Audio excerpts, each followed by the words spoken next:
So I came across a video recently, you may have noticed in my last podcast.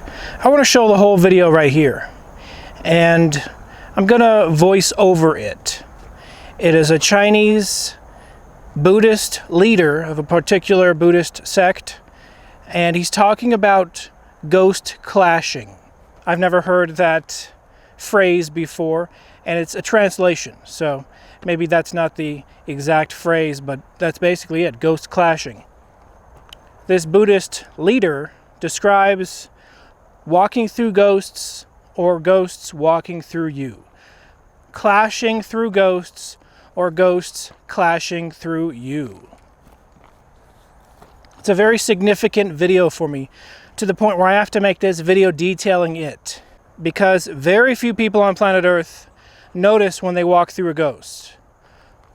Or the more likely scenario, notice when a ghost walks through them. I'm one of those few people. I'm not special. I don't have magic powers. I'm just a regular human being. I think everyone's born with different gifts, physical gifts and spiritual gifts. This happens to be a spiritual gift. So spiritually uninclined people will immediately reject this information. This video is not for you. Click off right now. But people that are spiritually inclined, feel free to continue to listen. It's a true story, and it's not a story.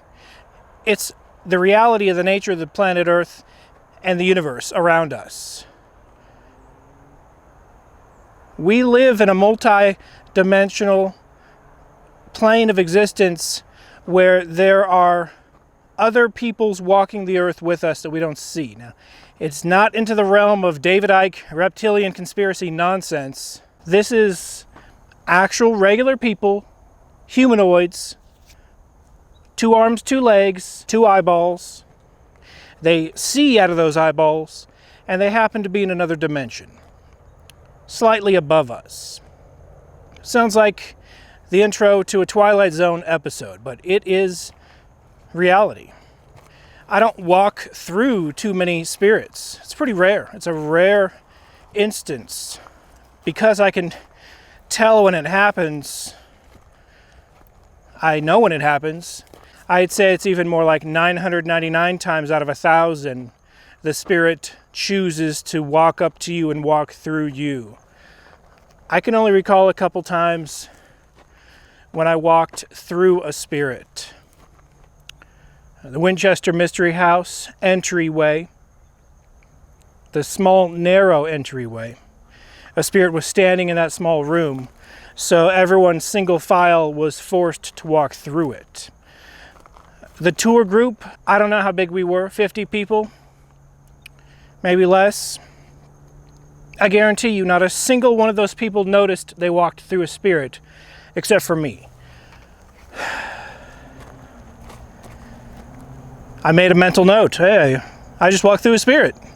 Let's look out for any other thing, any other cool paranormal things in this haunted house. Nothing. There was nothing in the entire house from top to bottom, except for that one entryway.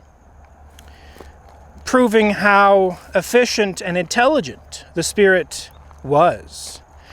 The spirit wasn't walking through us during the whole tour. The spirit already got the information about us from the entryway.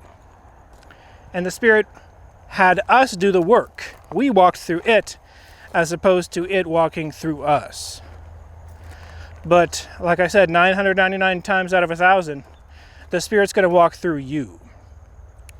It happens every day on a regular basis. It's a normal thing. People don't notice it. Noticing it is the not normal thing. And this Buddhist leader, he confirms what happens to me on a regular basis. Because it happens to him. He's a spiritual leader. And whether or not he's a living Buddha or not, people are going to agree or disagree about that. But what I can attest to is I believe he does legitimately notice when a spirit walks through him and when he walks through a spirit. Let's discuss how one may come into conflict with a ghost. Let me explain how one could be harmed by a ghost. One may already have ghosts in one's house. They may, however, be kind ghosts who won't cause disturbances. One's ancestor spirits will not create any disturbances, unless among one's ancestors there are evil spirits. One's good friends who come to help are also kind spirits. It is good then. One's guardian spirits are also kind ghosts who accompany you by your side. However, there may be bad ghosts in your home, or there may be evil ghosts out in the wilderness or by the seashore, or in temples, or in hospitals.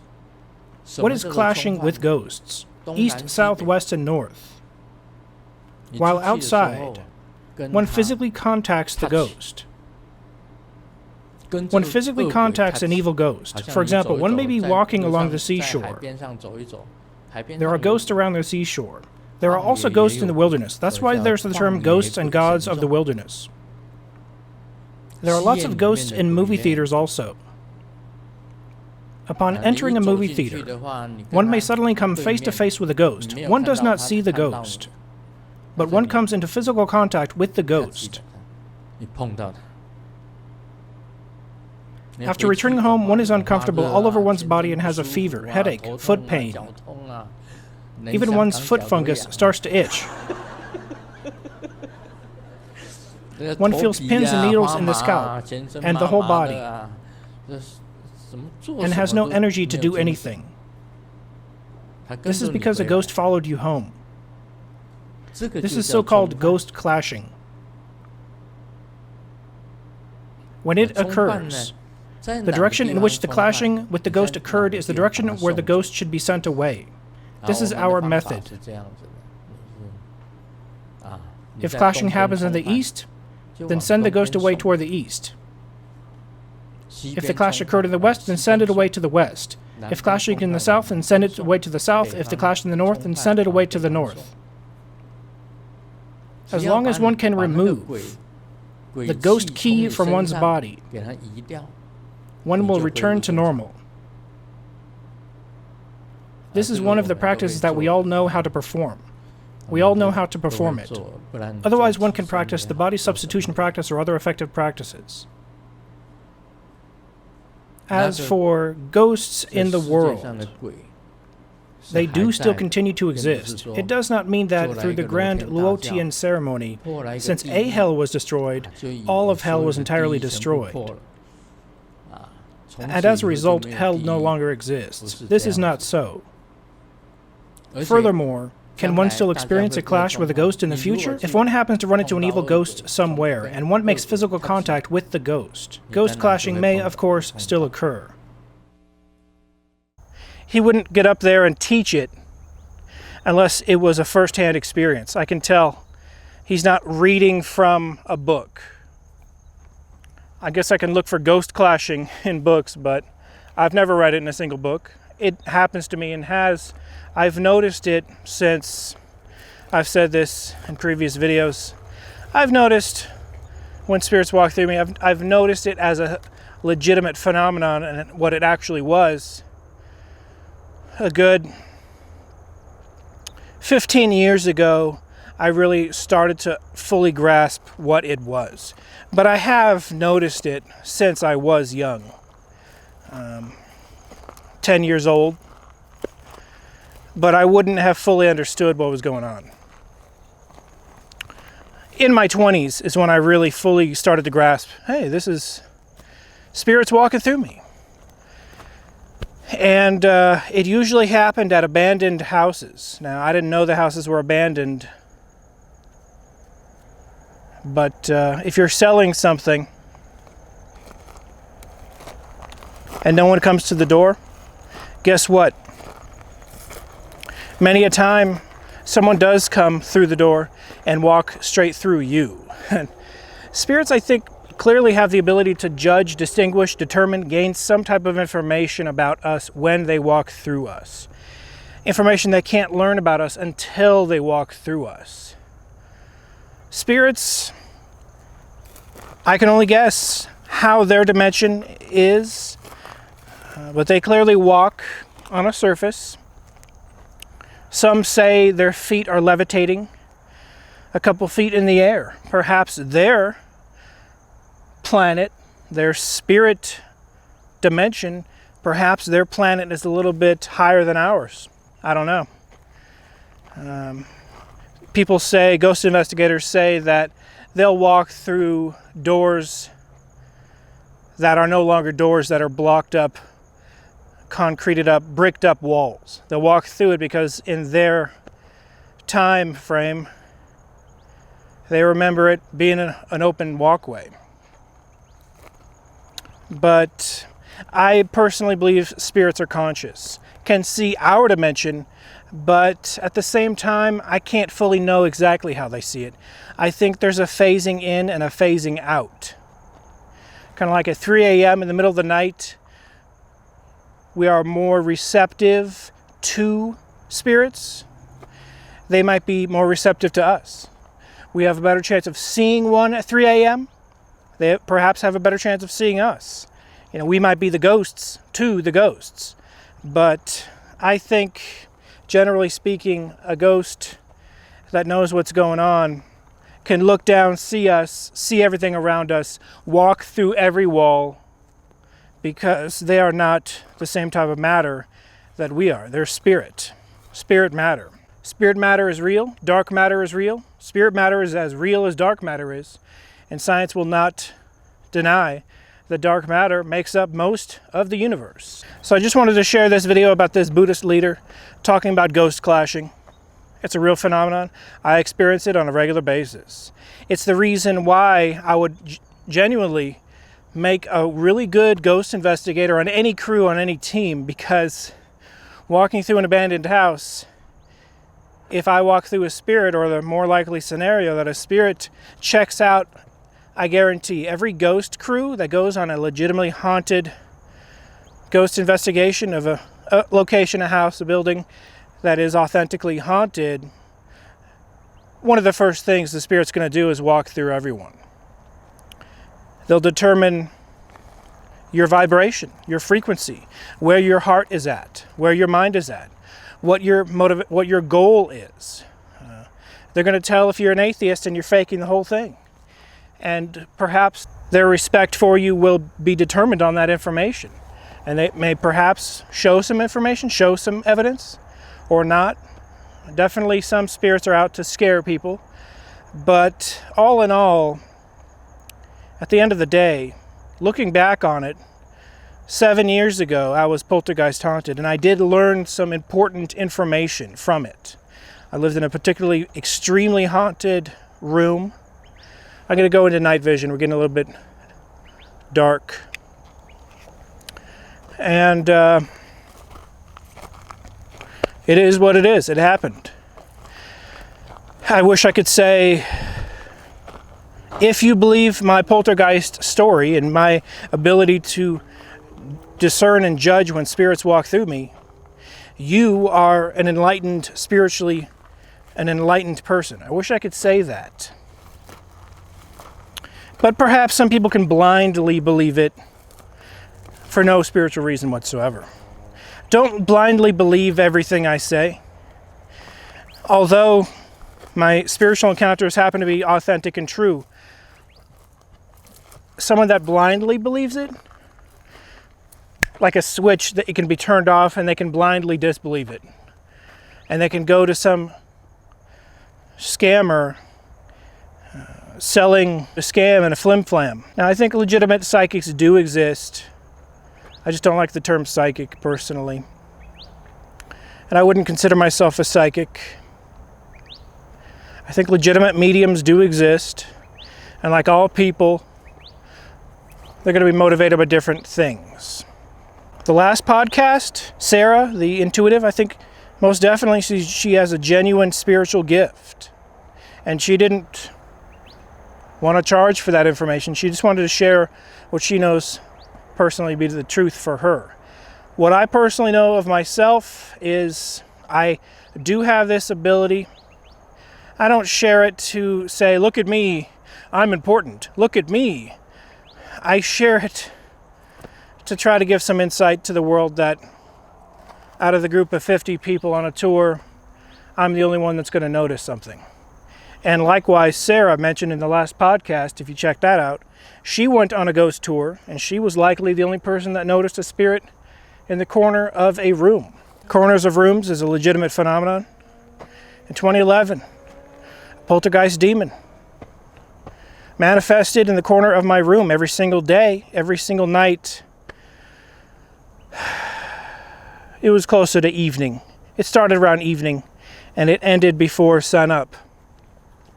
So these spirits definitely do have a cycle that they're most influential in our dimension, where the veil is thinner, where they have that ability to... The universe has laws. Can these laws be changed? Only time will tell, but the veil thins at night, in the evening. And the veil gets strong again at sunup, for the most part. You can have day sightings. You can have day encounters, most definitely. I understate to an extreme degree what happened to me in 2011. When I said a good 20, 30 boxes fell over and a good 100 bottle got knocked over in my last podcast, I was simply trying to give an example of how much activity took place. Easily 100 bottles worth of knocking things over. Easily 20 boxes, 30 boxes of things being knocked over. There are many stories I've never told about my poltergeist encounter. I'm saving for my book. So the first time you hear them will be in print. People respect print. I'm not selling my book, but most definitely I probably am, due to my financial position, will likely choose Kickstarter or Indiegogo or one of these fundraising sites if people want a hardback edition of my book. I like quality. I consider my story the most important thing that's ever happened to me. In 2011, for 6 months in a row, I lived in a poltergeist haunted room. And just like the Buddhist leader of that particular Buddhist group mentions, ghost clashing takes place. The spirit that haunted my room for 6 months that I rented, and I left, and I pretty much left that spirit behind. But ever since I left behind, there's like an open doorway. There's like a revolving door where spirits now can I'm almost my own portal, and they can almost revolving door show their ability to manipulate objects in our dimension. But for 5.5 months straight, I rounded up to 6 months, but I rented the place for 6 months. For 5.5 months straight, the spirit walked through me every single night. It walked through me one time every single night for 5.5 months straight, gauging and judging whether my body was perhaps a vessel, a candidate for possession, is what I had to guess. Is what I have to guess, because possession is real. It happens. Very rare.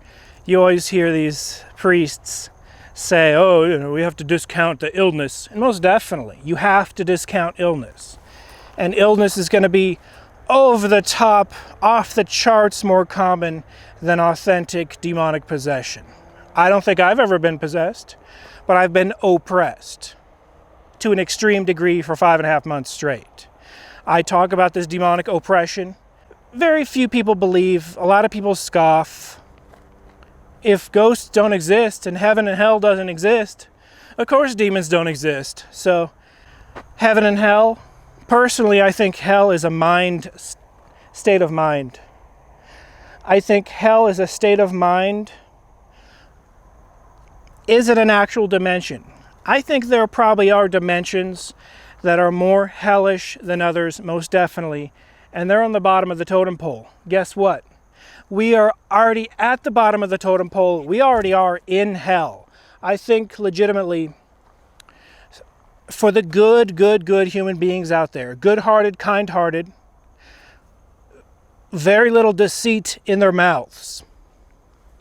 For the good-hearted, kind-hearted, very little deception in the mind, heart, and mouth of the really good, decent human beings on this planet. This planet Earth is the most hellish experience they will ever experience. So whether they lost a loved one in a hellish experience or they went through a hellish experience, they don't have too much to worry about. They will ascend to the higher dimensions. But the people that are evil-hearted, evil-minded, and have deceit in their mouths, they're creating their own hell in their head, because a lot of them, very common, are not going to believe in an afterlife. This isn't a scare tactic. It's not a fire and brimstone story. The fire and the brimstone is in the head, you see? When you place yourself in a position where I'm going to get away with this, no one's going to know. And then you die and you're a spirit in a low dimensional plane. You're like, crap, I can't deceive my vibrational state, I can't go to that higher dimension because of my lower vibrational state. That's correct. You can't fool the universe. The dimensions and how it separates people's, entities, beings, and their vibration, their frequency, cannot be deceived. It can't be fooled. It acts like a computer, as neutral gets. So, ones and zeros. It'd be the equivalent of asking ones and zeros. Hey, ones and zeros, can you make an exception and put a 5 in there? The computer's going to say, does not compute. So, an over-exaggeration, but for the most part, fire and brimstone is going to be in the mind. And the hell is going to be regret. Oh man, maybe if I didn't screw over those people, maybe if I didn't lie, cheat, and steal, maybe if I was a decent, good person, kind-hearted, and was just motivated by genuinely being nice to someone, not for any profit or doing it for a greedy purpose, but just because. See, good people do good things just because. They don't do it to get something. They do it because that's their nature. Evil people do evil things because that's their nature. And that's a very summarized, brief, quick sum up of good and evil, heaven and hell. But I didn't talk too much about heaven. Heaven are the higher dimensions. Those who believe I was poltergeist haunted in 2011 for a spiritual reason, you get a spiritual vibe that I'm not making it up. In 2011, for 5.5 months straight, a spirit manifested in the corner of my room. I couldn't see it, other than it knocking stuff over. It knocked over hundreds and hundreds of items. It stepped on, sat on, creaked, touched, knocked, played with hundreds of things, perhaps the same thing multiple times. I'm going to showcase, not for any entertainment reasons, but I'm just going to write down and do what I didn't do back in 2011. I'm going to write it down, document it. In 2010, the first time I ever encountered a demon, I did document to an extent. I was kind of scared of the subject. I wanted nothing to do with it, but even my gut instinct told me, let's take some photos. So I took a good 10 photos of the location the demon manifested in 2010. And you will see those 10 photos in my book. And for those that aren't interested in helping me fund my book in a hardback copy, you're going to eventually see it in a video. I'll make a video showing those 10 photos. The 10 photos, in and of themselves, individually speaking, there's nothing phenomenal about them. There's no ghosts in the photos. They're just photos of a location with nothing there. But why would someone take 10 photos of an insignificant location in a room? It's kind of illogical. unless you know the backstory. And the backstory is a demon manifested around 11 p.m. on February 17th, 2010. I think it was around between 11 and 11:15 p.m. Ash Wednesday. After researching, found out that I'm not Catholic. I don't condone Ash Wednesday. I think it's weird to put ashes on your forehead and a cross. I would never do that personally. But perhaps demons choose certain religious holidays to manifest. I don't know. But there is more backstory on why I believe that demon manifested in 2010. I went back to the locations a few months ago. I only had like 2 hours, maybe 1 hour. We're talking no time at all between a trip that was totally unrelated. Although I did stop at the Pirate House. That Pirate House documentary is coming soon. How come it's not here? Because the beginning of next month, the end of this month, I'm going back to the 1820s house to try to get a voice. Skeptics, they say, oh, that reading on the mail meter, that could be anything. That could be a power line. That could be anything. And a voice that says, hey, how's it going? I don't know what the spirit's going to say if it says anything, but a scientist couldn't easily dispute, hey, how's it going?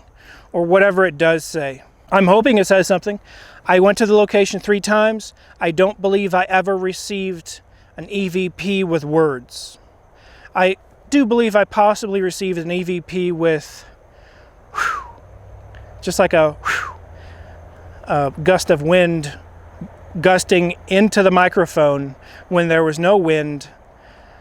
So I found that unusual enough to consider it potentially the spirit reacting to me, and I do think it did. I did, in my opinion. You're going to find out for yourself, see for yourself. I was there.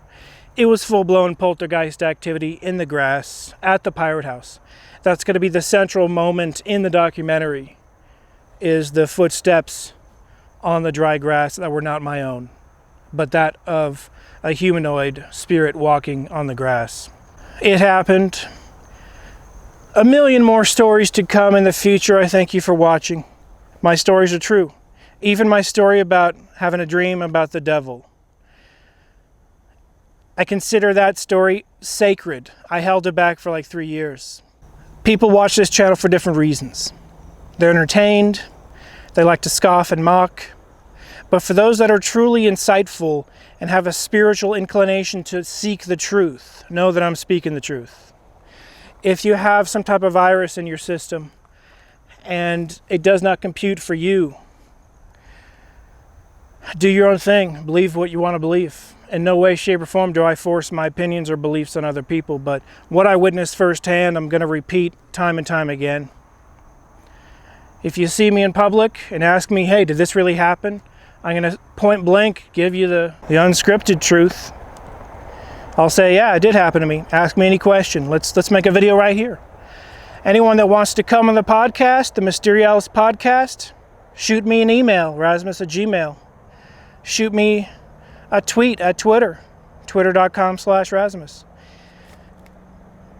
And I know some people want to be on the show. And they're like, yeah, I want to be on the show. And I'm like, okay. And that's the end of the conversation. If you want to be on the show, send me a tweet, send me an email. It's as simple as that. I thank you for watching. This has been John Razimus with Mysterialis Ghost Investigation, the John Razimus channel, Mysterialis podcast. More amazing things coming soon. Stay tuned. Be seeing you.